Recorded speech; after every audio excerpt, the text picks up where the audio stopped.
What made the creepiest person you ever met so creepy? This guy my dad knew. Honestly, don't remember his first name because he was Mr. So and so to me, so I'll call him Jay. My dad bought, renovated, and sold classic cars as a hobby, and Jay was a local who also worked on cars.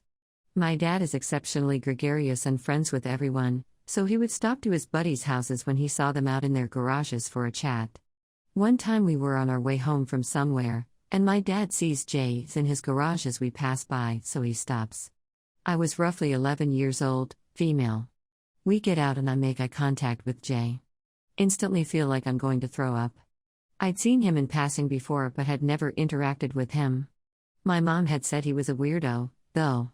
Anyway, he keeps staring at me while talking to my dad, and after a minute or two I decide to just go sit in my dad's truck. My dad comes back, felt like hours because I didn't have a book and this was the late 80s, so no phone, and he says, Jay wants to know if you'll babysit for him sometime. He had a toddler daughter. I'm like, no, I will literally never do that, thanks. Anyway, years pass. I'm an adult and get a call from my dad. Remember Jay? He was arrested for SA on a little girl, 7 years old, and also of his daughter when she was little. Assuming there was a lot more victims that the authorities didn't know about. My dad was astonished. My mom and I were not. I was 26-ish working with an older guy, like mid or late 40s, and my beautiful female friend from college got hired as well. Now I may be biased, but I thought she was an absolute knockout, smart, funny, creative, assertive, and just achingly beautiful. I had asked her out in college and got turned down. That's okay, it evolved into a wonderful friendship. Anyway, I'm giving you the backstory because that older guy I worked with, he was at least 20 plus years older, had a crazy crush on her, compared her to his daughter who was the same age, asked me all about her, and wanted me to give him insights on wooing her. He eventually started making sexually suggestive comments to her, mentioning things like how he had a mirror on his ceiling so he could see himself making love, etc. My friend was rightfully repulsed by him, but not the kind of person to complain to HR or our boss. We constantly ridiculed him when he wasn't around, slagging off on his inappropriate jokes or attempts to hit on her.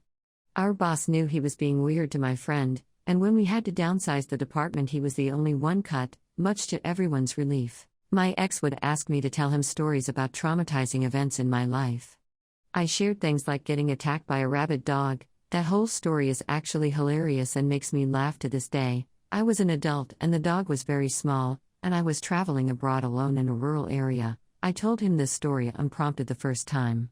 But he would ask me to tell it over again regularly. He asked me to retell him multiple times about when I was robbed at gunpoint alone as a teenager, etc. When I would retell him these stories, he would close his eyes and smile and start breathing slowly and heavily in and out through his nose, like he was breathing in the story and fantasizing about it or something. He would say things with his eyes closed like, and then you were just alone on the ground surrounded, right, you were completely helpless, and tease the details he wanted to hear out of me like this. I don't know, man, maybe it's not too intense, but it felt like he was getting off to it in his head. The tone of voice he would use with his questioning was so sexual, the tone you would use during sex or foreplay. I gaslight myself to this day that I just imagine or read too much into it, but he's the scariest person I've ever met, and the creepiest too.